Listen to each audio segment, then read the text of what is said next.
Welcome friends, मैं आपका thank you करता हूं कि आपने मेरी पहले वाली वीडियोस को लाइक किया, कमेंट किया, शेयर किया और इससे मुझे एक एनकरेजमेंट मिलती है कुछ नए टॉपिक्स लाने के लिए। क्योंकि हर वीडियो पर्सन के लिए होता है कि जो भी प्रोड्यूस कर रहा है उसको आपकी तरफ से एक लाइव कमेंट्स मिलें, रिस्पॉन्स मिले, ताकि उसका एक हौसला बना रहे। आज का हमारा टॉपिक है प्रोडक्ट मिक्स और प्रोडक्ट स्ट्रेटजीज। जब किसी कंपनी के प्रोडक्ट पहले से मार्केट में लॉन्च होते हैं और उनको अच्छा रिस्पॉन्स मिलता है, पर कंपनी नए प्रोडक्ट्स ऐड करने का फैसला करती है। इससे कंपनी का मार्केट शेयर और ग्रोथ दोनों ही बढ़ते हैं, जो कि हमारा आज मेन टॉपिक है।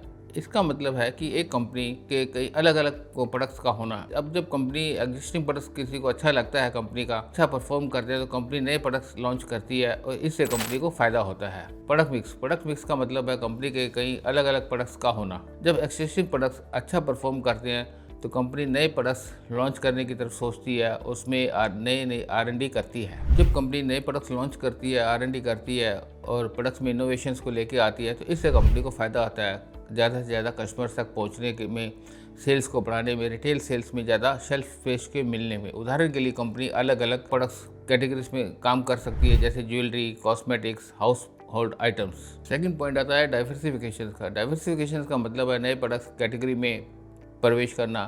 कंपनी अपने सेल्स और रेवेन्यू को एनालाइज करती है और उसके आधार पर नए प्रोडक्ट्स लॉन्च करती है।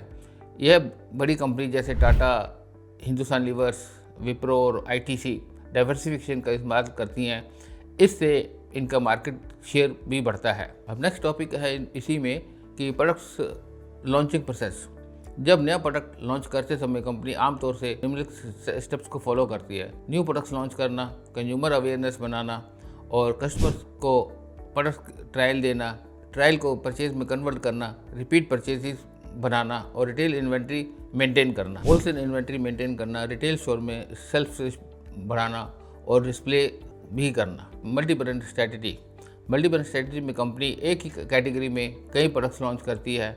इस ब्रांड को अलग अलग पोजीशनिंग के साथ मार्केट में रखा जाता है। इससे कंपनी को सेल्फ सर्विस बढ़ता है, ट्रेड में इन्फ्लुएंस बनता है और कस्टमर्स की में रिच उसकी ज़्यादा से ज़्यादा बनती है। ट्रेड में ज़्यादा इन्फ्लुएंस बना सकती है और कंपटीटर से ज़्यादा कंपटीशन कर सकती है। आपके पास मल्टी ब्रांड कैटेगरी में कई सारे प्रोडक्ट्स आ जाते हैं तो कस्टमर को पता चलता है कि ये इतनी बड़ी कंपनी है कि जो हर तरह के प्रोडक्ट्स और हर कैटेगरी में प्रोडक्ट्स को लॉन्च कर रही है और इनके प्रोडक्ट्स जो है ट्रस्टवर्दी हैं। प्रोडक्ट फ्लैंकिंग में कंपनी उसी प्रोडक्ट को अलग अलग साइज़ में लॉन्च करती है। सैशेज बनाना, मीडियम पैक्स बनाना, लार्ज पैक्स बनाना और फैमिली पैक्स बनाना। इससे डिफरेंट कस्टमर सेगमेंट को टारगेट किया जा सकता है। ब्रांड एक्सटेंशन में कंपनी एग्जिस्टिंग पॉपुलर ब्रांड्स को नए प्रोडक्ट्स के लिए इस्तेमाल करती है। इससे कस्टमर को ब्रांड पर जल्दी भरोसा होता है और एडवर्टाइजिंग कॉस्ट भी कम आती है। Aggressive sales force. Strong sales team company को मदद करती है रिटेल सेल्स में शेल्फ स्पेस लेने में, रिटेलर के साथ रिलेशंस बनाने में, प्रोडक्ट प्रमोशन और डिस्प्ले बढ़ाने में। इससे प्रोडक्ट की विजिबिलिटी और सेल्स दोनों ही बढ़ती हैं। अगर आप मार्केटिंग, प्रोडक्ट स्ट्रेटजी और बिजनेस की ग्रोथ के बारे में कुछ सीखना चाहते हैं, जानना चाहते हैं, तो इस चैनल से जुड़े रहिए। प्रोफेशनल गाइडेंस के लिए संपर्क करें दिल्ली मार्केटिंग कंसल्टेंसी